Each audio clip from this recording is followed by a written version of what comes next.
So hello again. My name is David Hain Menendez, and I am the Executive Director of Pennsylvania Interfaith Power and Light. Thank you for joining us this December 20th, 2021 for our statewide PIPL meeting and program. We just finished, obviously, having our conversation a little bit more.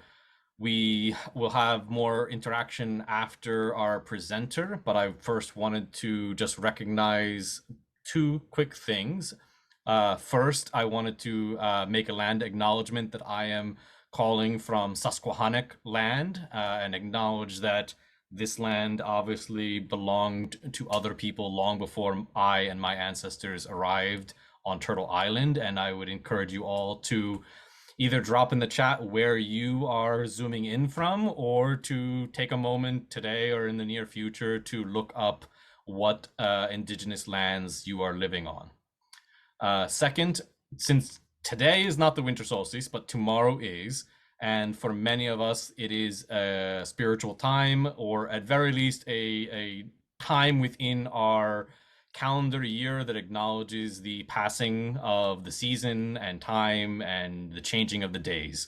I just wanted to read from this short prayer that I found online that I felt particularly touched me. So, how do we approach the season of winter? Do we mourn the passing of summer's warmth and autumn's golden glow? Do we live in fear of shortened days, long nights, and the cold of the coming days? Or does the winter remind us of the wonderful rhythm of creation? Seeds sown in spring have grown, fruited, and provided for our needs. Trees that provided shelter for wildlife have now shed their leaves, which in due course will rot down and provide nutrients for the coming year. Plants in our gardens, which have seemingly died, lie dormant within the ground, ready to emerge and bring us joy in the spring to come. The countryside sleeps in winter, and within it lies all the potential of spring, summer, and autumn. Amen. So, without any further ado, I want to welcome you all to hear the presentation from Dr. Patricia DeMarco. She is a very recent addition to the Pennsylvania Interfaith Board, and we welcome her heartily onto that board for all of her contributions. She's actually a previous PIPL Visionary Award recipient. She is a council member in her own municipality. She is a scholar, author, and just amazing resource to all that we wish to make real in PIPL's mission. She's interested in the opportunities that she creates for herself and that we offer her as often as possible to discuss the ethical implications of acting on climate with a priority on justice, equity, and the accountability for preserving the living earth. Please, Dr. Patricia DeMarco.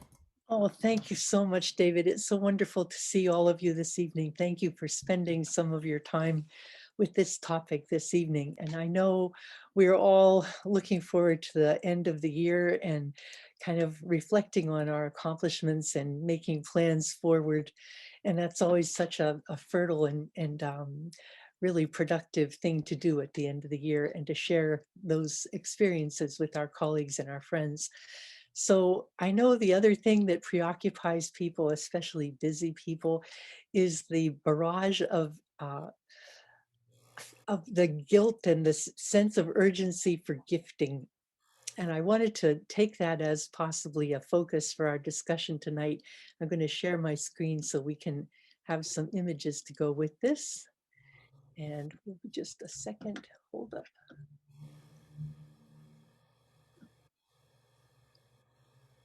There, so I wanted to talk about a season of giving and think a little bit about celebrating the gifts of the living earth. And you've heard many times talking about the fact that we're living in a series of very serious existential crises. And these things beset us on all sides right now. We can see the evidence of the climate changing before our eyes. We were all talking earlier about the increase in the temperature and the delay in the cold weather. But these are human-caused crises, and they can be solved with human action.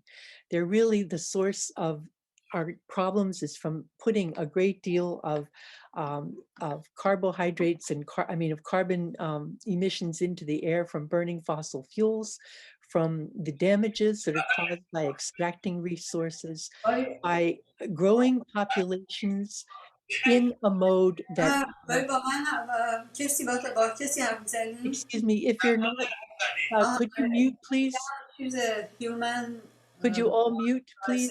نمیدونم human planet و این چیزا حرف میزنه کی میخوای ببینی؟ Roya, could you mute, please? I'm having trouble talking over that. But our concept of buying more stuff as a mode of existence and as a norm of our culture is something that we really need to examine.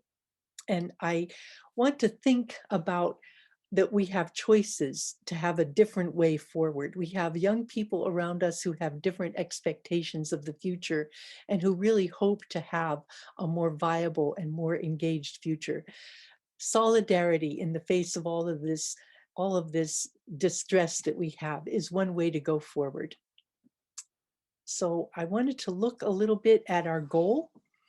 If we're trying to achieve sustainability, which is a condition where we can meet the needs of the present without compromising the ability of future generations to meet their own need, we need to rebalance the social safety net with compassion and equity as priorities. We need to restore and protect the environment that provides our life support system and recognize that our economy is not limited to just the flow of dollars to get stuff.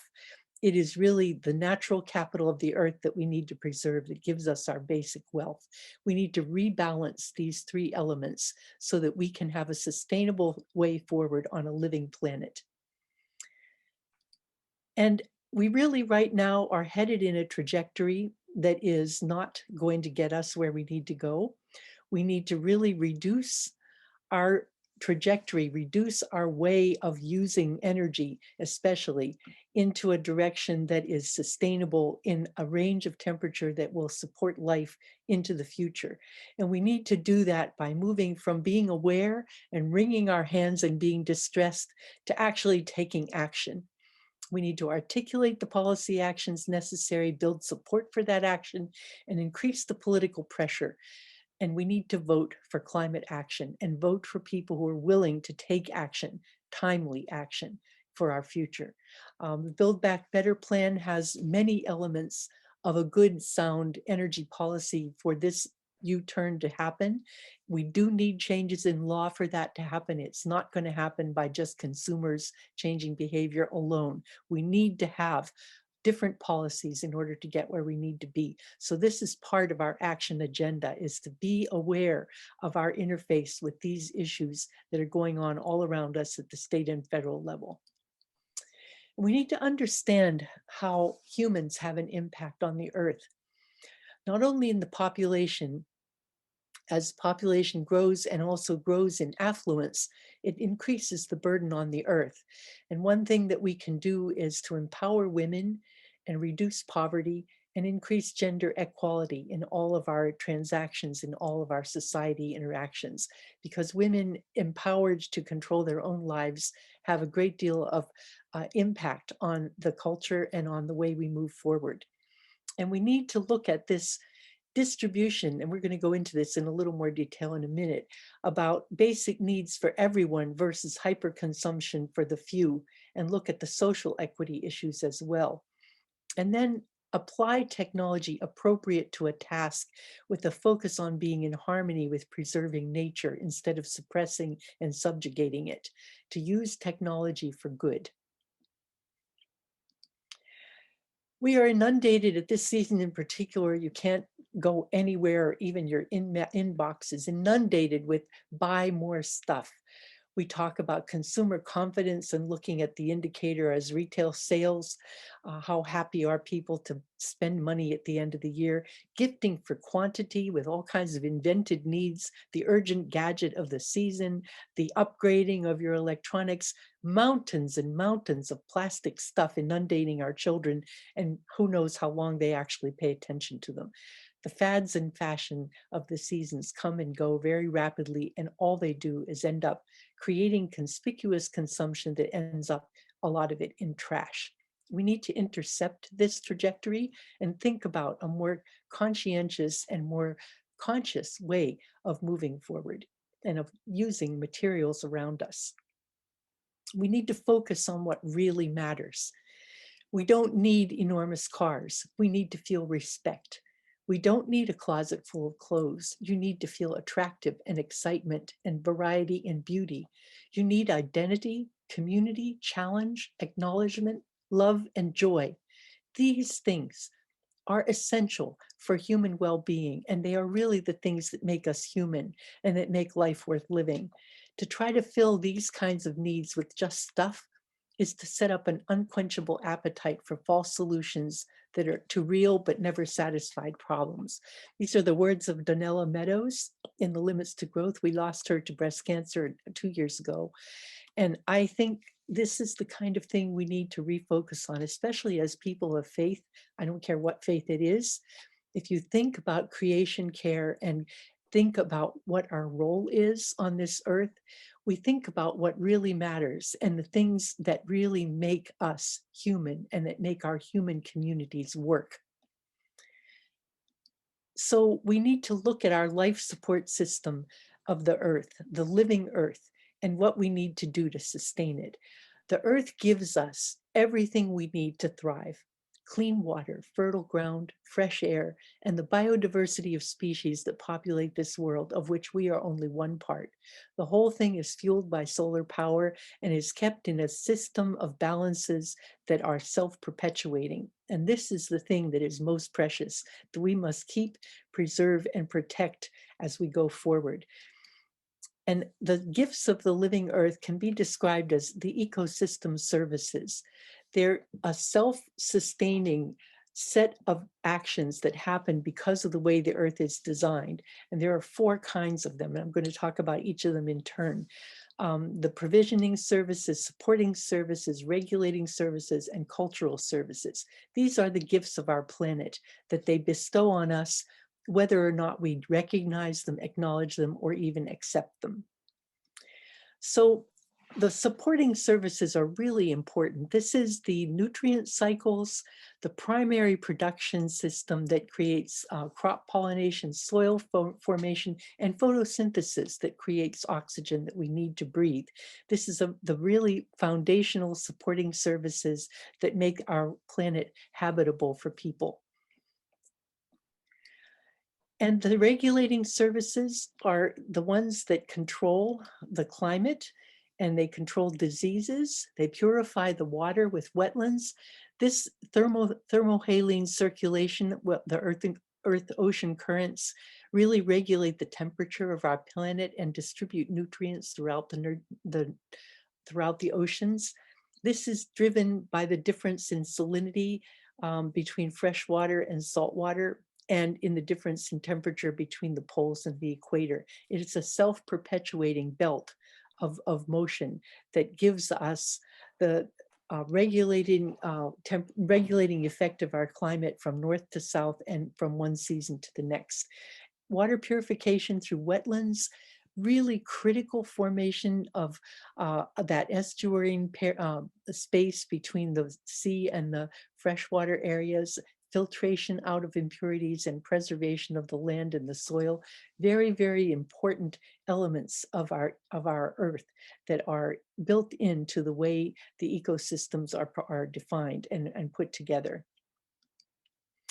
The provisioning services we may be a little more familiar with. They produce food and fiber, water and fresh water and oxygen and biofuel. This is industrial hemp, which was a very old traditional way of making fiber and things that you can used for making materials coming back into use again as a replacement for plastic. The provisioning services really are a factor of the fertility of the land, and they can be restored and retained and regenerated even from land that has been abused and burdened with improper management over many years. And finally, the cultural ecosystem services. This is where we find the joy in living, the recreational benefits, the beauty of a landscape, the spiritual inspiration of the natural world, and the sense of wonder that can sustain us in all kinds of adversity. So these are the gifts of the living earth. They are driven by the laws of nature, and we need to respect the rights of nature, that these things be preserved and protected, not only for now, but for always. The earth is a living system of which we are but one part. And it's an ethical and moral obligation of every person on earth to preserve the living earth for now and for the future. And I think one of the things that we need to think about is that we have a responsibility not to our own generation, but to those of the future. Rachel Carson's quote underlying all of these problems of introducing contamination into our world is the question of moral responsibility to our own generation, but to those of the future. So this is something I think we can take to heart, regardless of our faith tradition, is that we need to have a respect for protecting the wonderful things of the earth, some of which we don't even understand yet, and to take precaution in protecting them and take responsibility for regenerating them. And it is a matter of justice on many levels. We have the issue of intergenerational justice, where current generations are squandering the wealth that is going to be needed by future generations, and where there are irreversible changes taking place to the earth from actions that are taken today that may compromise the options of the future. And the whole process of reimagining our communities, this whole process of reimagining our role in how we use the resources of the earth and how we replace them, regenerate them, and have an obligation to act in a way that is regenerative rather than destructive. This is a growing movement all across the country, certainly in our region. The Reimagine Appalachia process, Reimagine communities have put up many, many plans for people to take control of their own fate with a greater respect for the natural world around them, and to give a way forward for the next generation. It's also a matter of justice on an international level, where the developed countries are responsible for 49% of the emissions, and they're only 10% of the population, the richest 10%, and the poorest is only responsible for about 10%. The poorest 50% of the world is responsible for only 10% of the emissions. So we need to look at our role as an affluent country in helping to ameliorate this imbalance, and to what is our responsibility to helping the poorer countries to come into a decarbonized future so that they can have the benefits going forward, because we have caused the most of the problem, but they are experiencing the most of the harm. The geographic disparities in the impact of climate change are significant, not only between island nations and coastal cities that are being submerged by rising seas, but also the coal mine and oil-filled towns where they have been the victims of the extractive industries. They may have had short-term benefits, but the harms that have been persisting, the neglect of these communities, the lack of investment after the resources played out, and leaving the health effects, the damaged land, the damaged water.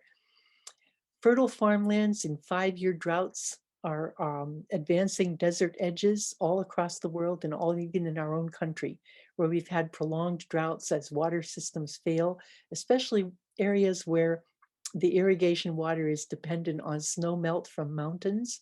We're beginning to experience this even in our own country, in the Sierra Nevadas and in the western mountains, where they don't have the snowpack in as much of a density as was true in the past.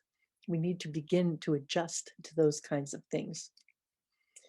And the distribution of harm has really sometimes unintended origins. A lot of people, don't realize that the kinds of things we use as snack food depends on palm oil, which is derived from deforesting and making into monocrop areas that were very diverse forests at one time. And if we are using hectares and hectares of rainforest to make stuff that's really junk food that isn't good for us anyway, is this really a good use of the resource? And is this a responsible way forward?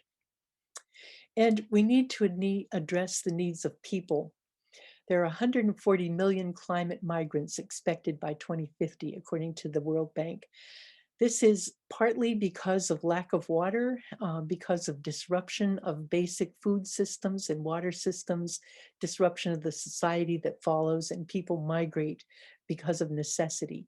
We cannot treat such people as criminals. We have to look at how we adopt humanitarian practices and also help to remediate the situations in places where they are so that we can begin to look at a more sustainable way forward for the whole planet.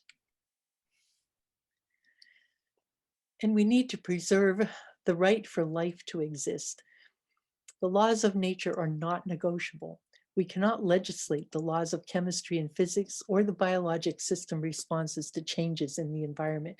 We have to adjust our laws to be in harmony with nature. And we need to stop exploiting and subjugating nature for our own benefit and amusement. We have to start looking at ways to regenerate and sustain and preserve the natural world. The gifts that are given to us are precious and need to be treasured. So we're looking at a transformation, not a simple transition.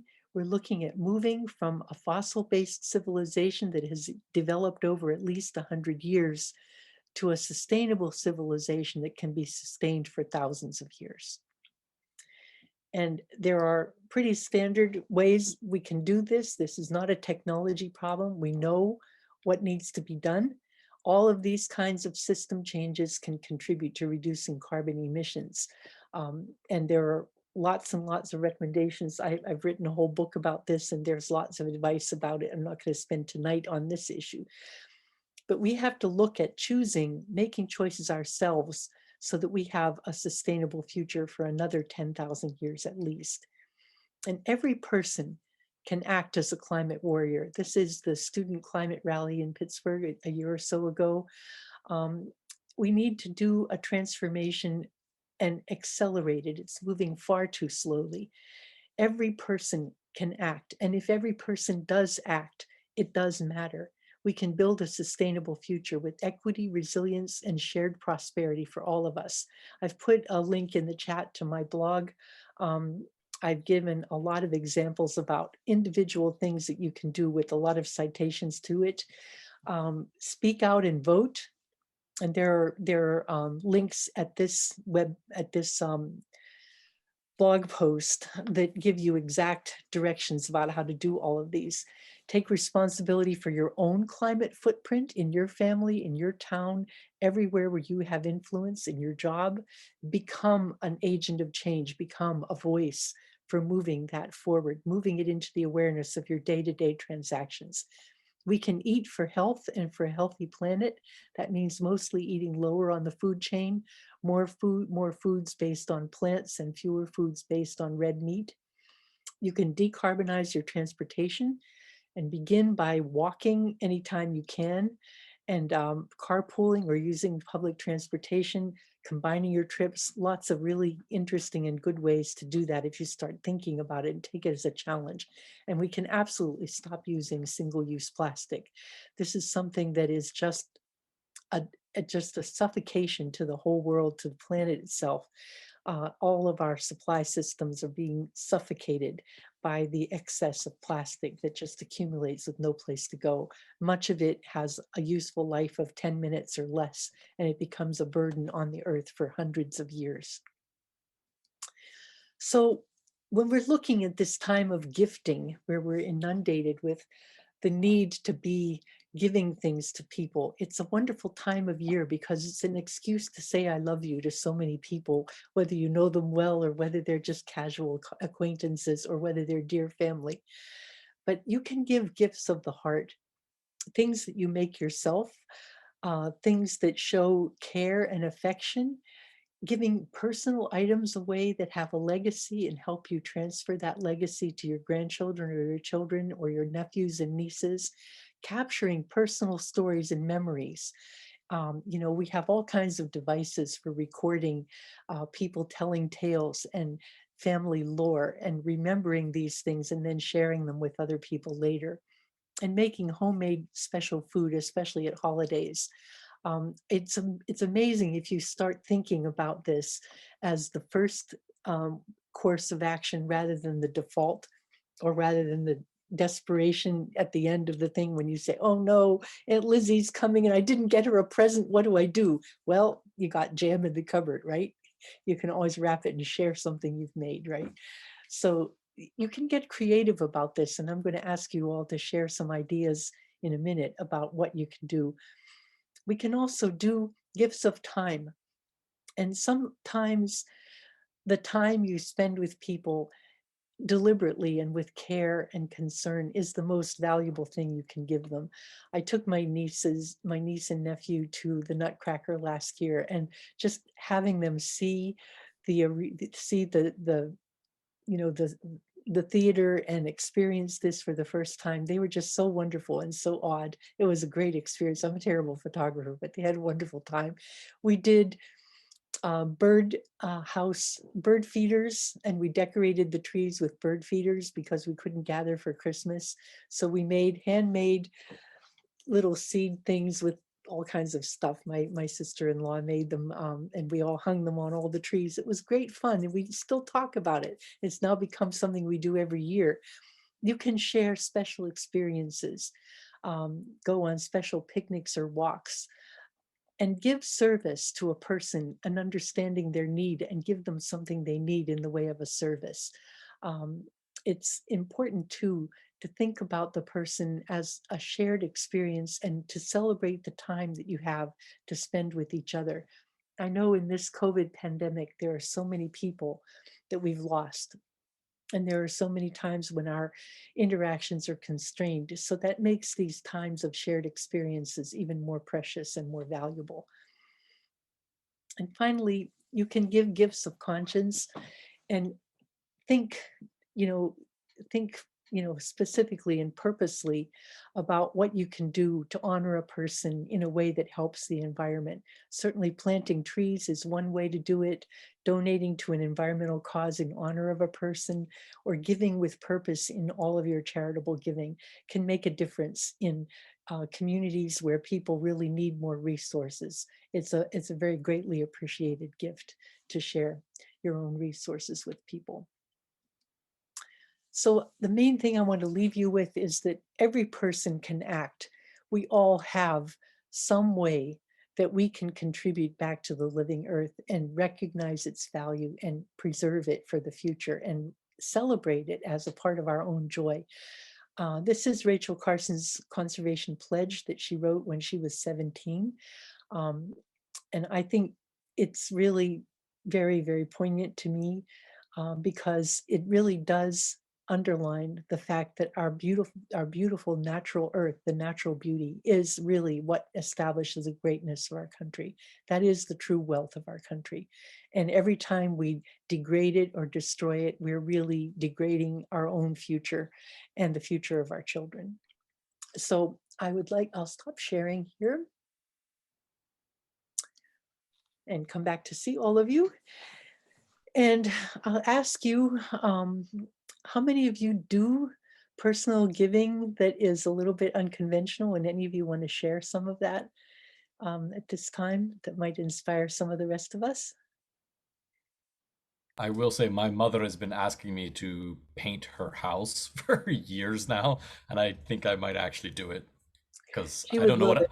I don't know what else to get her. But she has a partially painted kitchen that has been partially painted for, I don't know, 5 or 6 years. So I suppose Yeah. I will finish her kitchen for her. Oh, she would be thrilled. Any other ideas? I know, yeah. I Ed, make jam for people. you what? I make jam for people from my berry bushes, Yeah, and I like to grow herbs, and I'll put them in. I'll recycle my spice containers and put like parsley and thyme and that kind of stuff in them, and give them to people. that's wonderful. If you have lots of them, you can make wreaths. I have a niece who does herbs, and she gave me a sage wreath with lavender in between. It was just beautiful, and my whole kitchen smells lovely. So those are much appreciated. Very, very, very wonderful thing to share. Yeah. Ed, had your hand up? You're on mute. I put in the chat that a Wild Ones gift membership to anyone in the country is a great idea.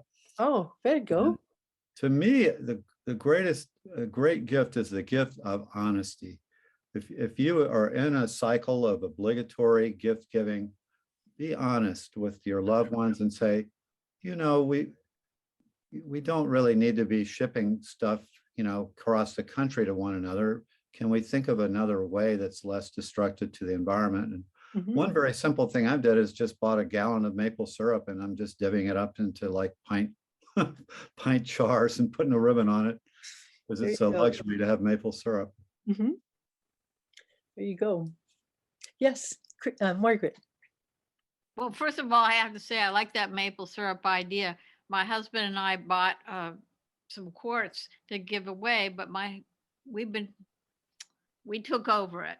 So I'll keep that in mind another time.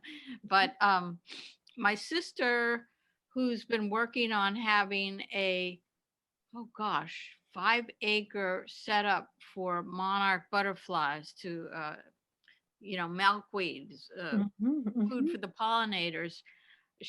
My other sister and I have birthdays in the summer, and she said, is it okay, or I'd like to give you a little thank you note and take $50 from each of you for your birthdays, and have a sign made that gives, a little educational rundown and background for the pollinator garden. And we said, yes, go right ahead. We were thrilled that was done in that way. Now, they talked about charities in a sort of more general sense, but she was getting this whole thing off the ground that was being built within a state park, but they were building a special area within there. So we were just very thrilled that she thought of that. Excellent. Phil Cousins, you have your hand up. Yeah, my sibling, I have one brother, and my wife has 3 siblings, all 3 of whom are married. And we've sort of mutually agreed that we all have enough stuff. And so for the holidays, we've pledged that we will only give consumable gifts. So it might be something baked or something preserved. One of my wife's brothers is a beekeeper, so we often get honey from him, or he also makes mead from some of his honey. Oh. We've been given a flagon of mead, but the idea of consumable gifts seems very appropriate when we're trying to minimize the stuff that we're giving and getting. Good, excellent. Ed, you had your hand up. No, Oh, okay. not anymore. Arthur. You're muted, Arthur. Arthur, you're on mute.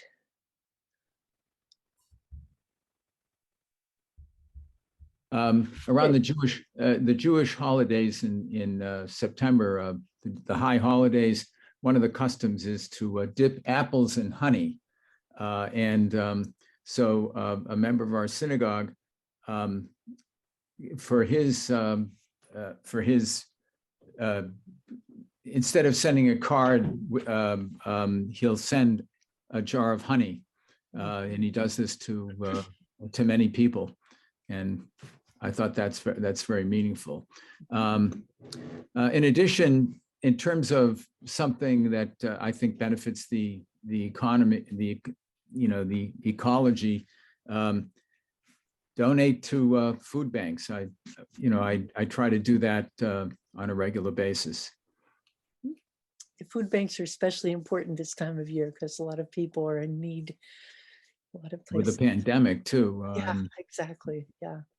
Something I've done almost every season also is a lot of groceries, they do that thing with the points where they give you the free turkey or the free ham or whatever. Well, I mean, I don't eat pork, so I give away a ham every single year. And also the turkey they give is not halal, so I have to give it away as well. But I just put it online on one of these groups on Facebook that say like we're giving away free things, and there's all different sorts of things on these types of Facebook groups.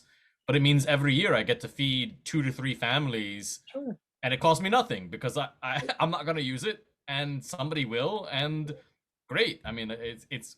I think there's all sorts of things in our lives that we underappreciate how they could be of benefit to somebody else, but they just kind of sit in our house and take up space. And to Bill's point, I don't even know what to get my father anymore. I think you get to an age where like you just don't need stuff anymore. You need to sit and listen to him and take his stories. Yeah, exactly. Kathy Westman. Hi, I'm sure a lot of people do this. Through our church fund, I buy chickens, and through the national ones, I buy a polar bear and give the children an ornament that's similar to remind them that we're contributing to that. And for adults, for birthday gifts, I've got your goat, or have even a lantern to help someone read, and kerosene lantern or whatever, rather than the coal, and saying that you're lighting up somebody's life. So it's a gift, but not a gift. You can get creative with these things, and it gets to be fun. I think the best present I received this whole year was my brother and sister-in-law picked me up, and they said, well, we're going to the botanical garden. Well, we've been wanting to do this for a while, but we got there. They unpacked this picnic basket, tablecloth, china, 3-course dinner with a little, tiered sandwich tray. We had this very elegant Victorian lunch tea in the middle of the park as a complete surprise. It's like the best present I've ever had. It was just wonderful to have spent time with them that way. And they did such preparation for me. It was just wonderful. So, it doesn't have to be expensive. It doesn't even have to be something that you give away. It's just something that you experience together that just really matters so much, especially when people get older. I certainly don't need any more stuff. I'm inundated with stuff. I don't know what in the world I would do. You can see my study is full of books, and I have 2 more rooms just like this with books and books and books. And I think, I have to start thinking about depopulating some of this stuff to other people. Bill, you have your hand up again. Yeah, I was going to come back with another idea. You in your presentation, I think, mentioned the gift of time. Yes. And something we've done, really my wife more than me, but our son and daughter are homeschooling their 2 young children. Our 2 granddaughters, one is 5 and one is 7. And really, we started it's now been going on for at least a year. They live up in Brooklyn, so we're not really close by. But twice a week, my wife is reading to our 2 granddaughters. And this is a tremendous gift to them. It's a gift to us because we get to spend more time with our grandchildren. And also it's a gift to my son and his wife because it gives them a break. With homeschooling, every minute seems to be full. And so this gives them, my daughter-in-law maybe she takes a nap, maybe she works on preparing supper, maybe she runs an errand that she needs to do, who knows, but it's a gift all the way around. Everybody benefits. I think reading aloud is one of the most amazing treasures. I still remember my father reading aloud to me when I was little. I remember him sitting on the floor in the living room with the kids piled on him, telling them stories out of his imagination, and listening to them be excited about it. He would make them tell part of the story. What do you think happened next? And they'd have to come up with the next thing. It was wonderful. And I really wish I had his gift for doing that, because it was just wonderful. And no one recorded it. We didn't have the wherewithal to record things so easily, but to have someone read to their children or read to their grandchildren, this is a really true gift, really, in many, many layers of levels. Yeah.